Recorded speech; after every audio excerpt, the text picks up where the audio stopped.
अरे गप्पा बसा ना बाकीचे.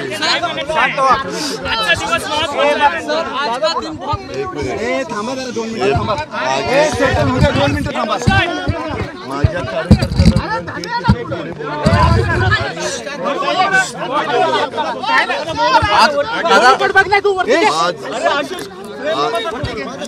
अरे हा कोण रे डोक्यावर कुठं कॅमेरा ठेवतो तू. आज बारामतीमध्ये एक मिनिट प्लीज. आज बारामतीमध्ये तिसऱ्या टप्प्याचं मतदान.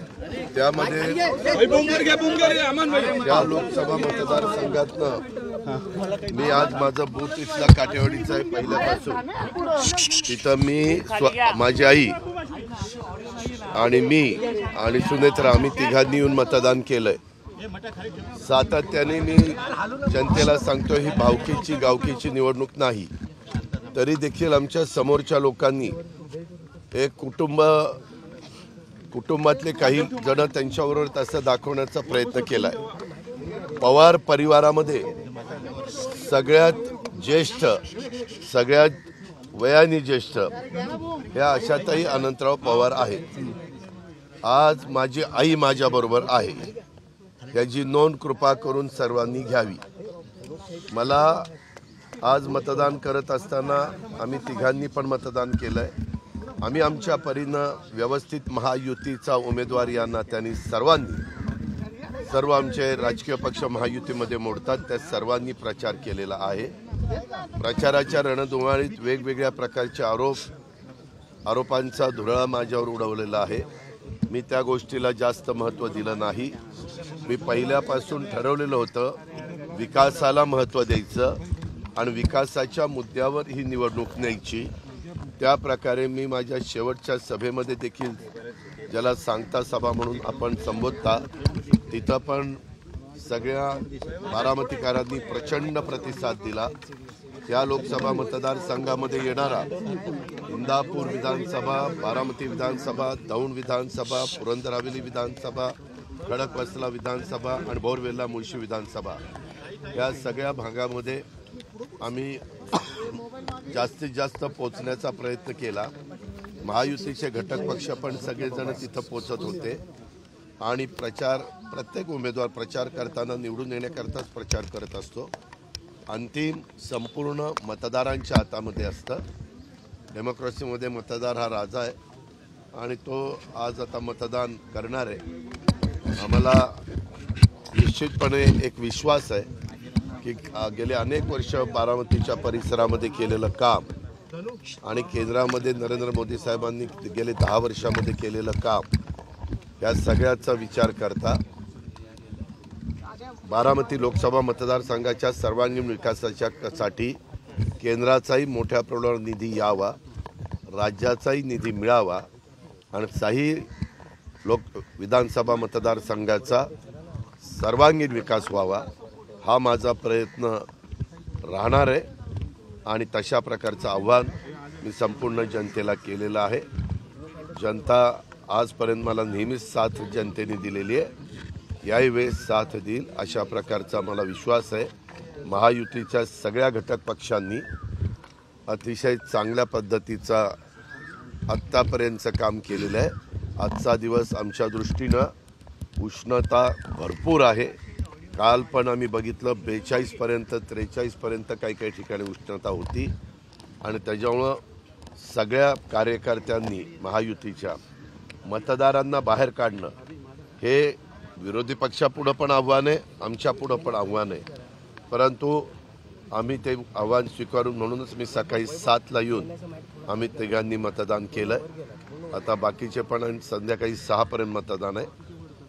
उन्हाच्या काळामध्ये मतदानावर थोडासा परिणाम होतो पण सकाळी लवकर मतदारांनी बाहेर येऊन मतदान केलं तर त्यांनी भारताच्या दृष्टीनं एक नागरिक या नात्याने त्यांचा जो हक्क आहे संविधानाने दिलेला आहे, घटनेने दिलेला आहे त्याचं पालन केल्यासारखं होईल. म्हणून मी आव्हान करीन, जिथं जिथं मतदान आत्ता चाललेलं आहे त्या सगळ्या भागातल्या नागरिकांना, मतदारांना, की त्यांनी मतदानाच्या निमित्तानं बाहेर येऊन मतदान करावं.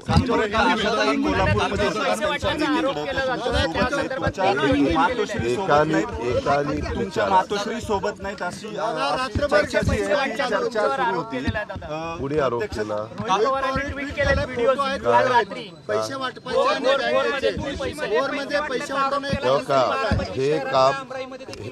हे काम निवडणूक आयोगाचं आहे.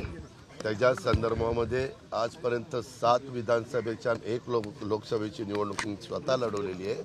माझा उमेदवार म्हणून मी असले प्रकार कधी करत नाही.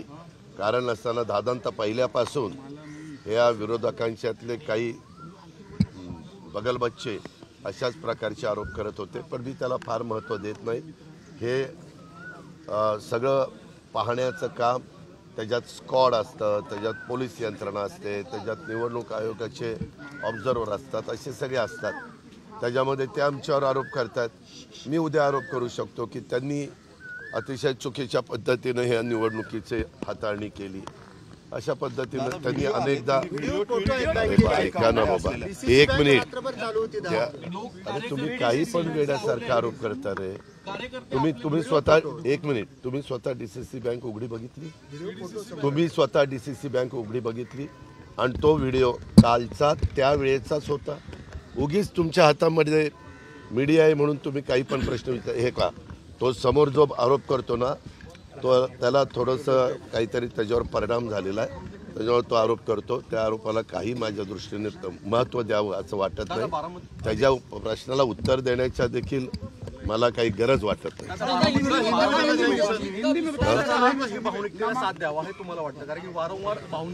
1 मिनिट, मी शेवटच्या सभेपर्यंत सांगितलं की भावकीची गावकीची निवडणूक नाही, ही देशाचं भवितव्य ठरवणारी आणि उद्याच्या 5 वर्षाच्या करता देश कोणाच्या हातामध्ये देणार ही महत्त्वाची निवडणूक आहे. त्या अँगलनी बघा असं मी शेवटपर्यंत सांगत होतो. आताही मी तशाच पद्धतीनं आव्हान करीन. हिंदी में क्या कहेंगे? जीत का कितना विश्वास है? क्या मुद्दे यहाँ पर रहे? और हर चुनाव में जो भी कैंडिडेट रहते हैं उनके प्रचार के लिए जो कार्यकर्ता काम करते हैं, जो पार्टीज काम करती है, उसको सबको लगता है कि हमारा ही कैंडिडेट जीत के आएगा. अभी तो शुरुआत है. अभी 6 बजना बाकी है. शाम के 6 बजने के बाद कितना परसेंटेज वोटिंग होता है वो सब देखना पड़ेगा. लेकिन मुझे भरोसा है, आप भी देखेंगे कि लोग हमारे कैंडिडेट के पीछे खड़े रहेंगे.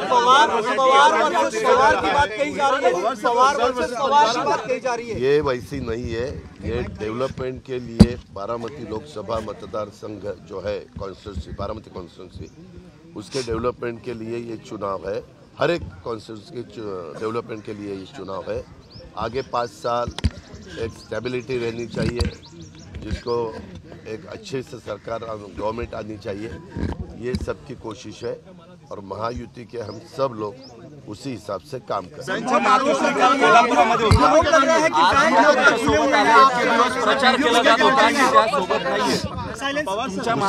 उसके आरोप के बारे में हर एक बैंक के बाहर CCTV कैमरे रहते हैं. वो कैमरे चेक करो, CCTV कैमरे, और उसमें देखो क्या हो रहा है क्या नहीं हो रहा है. क्या है, जब अपोजिशन वालों को ऐसा लगता है कि इस दफ़ा कुछ तो अलग होने वाला है, तो ऐसे एलिगेशन करना वो शुरू कर देते हैं. मातोश्री तुमच्यासोबत आतापर्यंत नव्हत्या असं म्हटलं जात होतं. असं कोणी सांगितलं? आरोप केले जात होते. आरोप 1 मिनिट, त्या आरोपात काही तथ्य नाही. त्या अरे नाही रे बाबा, तू कोल्हापूरचा टोलवर चेक कर. माझ्या आईचं तिथं गाडीचं टोलचं झालंय का? माझी आई कोल्हापूरला नव्हती. माझ्या एका नातेवाईकाचं पुण्यामध्ये रिसेप्शन होतं, लग्न होतं. जगधाणे म्हणून माझ्या आत्या आहेत, त्यांच्या मुलाचं. त्या कार्यक्रमाच्या करता माझी आई पुण्यामध्ये होती. परंतु मी पुण्यात मोदी गेलो होतो त्यावेळेस ती मला म्हणली होती, अजित मी तुझ्याबरोबर मतदानाला येणार आहे तो मला मतदानाला घेऊन जायचं आणि ती सहयोगला आलेली होती. सहयोगवरून मी सुनेत्रा आणि आई इथं आलेलो आहे. आईचा मला आशीर्वाद आहे, आईचा मला पाठिंबा आहे, कारण शेवटी ती माझी आई आहे.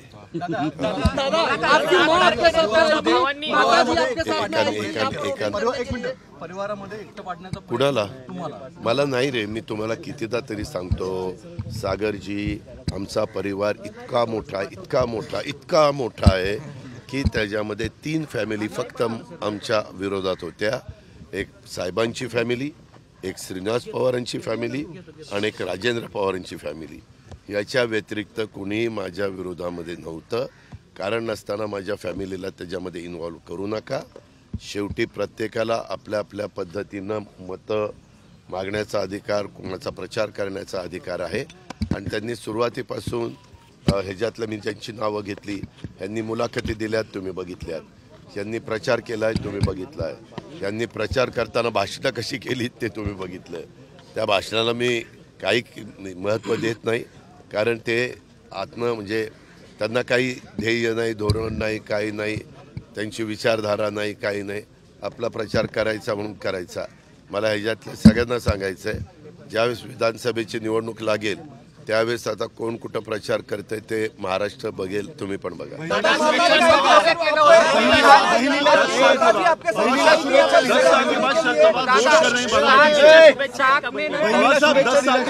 यामध्ये सगळ्यांना शुभेच्छा देऊन चालत नाही. मी आमच्या उमेदवाराला शुभेच्छा देतो. हे मला हे असलं आवडत नाही. इकडेही शुभेच्छा, तिकडेही शुभेच्छा, ही झाली नौटंकी. शुभेच्छा, जो कॅन्डिडेट निवडून यावा त्यांना आम्ही शुभेच्छा दिलेल्या आहेत.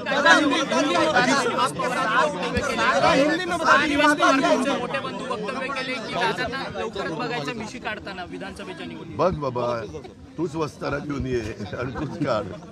10 साल के बाद वोट कर रहे हैं बारामती में, एक इलेक्शन का प्रैक्टिस है, पैसे बांट रहे हैं, पैसों की बारिश हो रही है, कितना तथ्य? इसमें बिल्कुल तथ्य नहीं, बिल्कुल तथ्य नहीं. पकड़ा गया। अरे उसको पूछो ना, वो ऐसा भी करेंगे, उनका ही आदमी भेजेंगे और उनको बोलेंगे तुम ऐसा ऐसा बोल, ऐसा भी कर सकते. वो कोई भी कुछ भी कर सकते, कितने भी नीचे जा सकते हैं. दादा थैंक यू. 10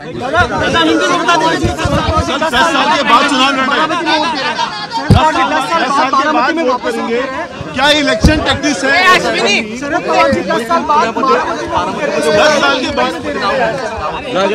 साल के बाद पहिल्यांदा मुंबईत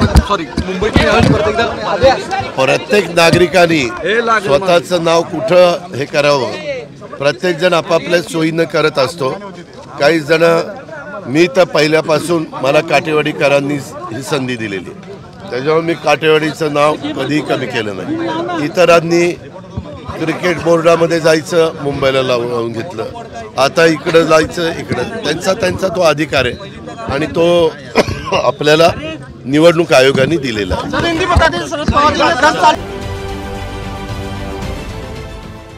देश विदेशातील प्रत्येक घडामोडींचे लाईव्ह अपडेट मिळवण्यासाठी आता साम टीव्हीच्या सर्व सोशल मीडिया प्लॅटफॉर्मला लाईक, फॉलो आणि सबस्क्राईब करा. तसंच सर्व नोटिफिकेशनसाठी बेल आयकॉन प्रेस करायला विसरू नका.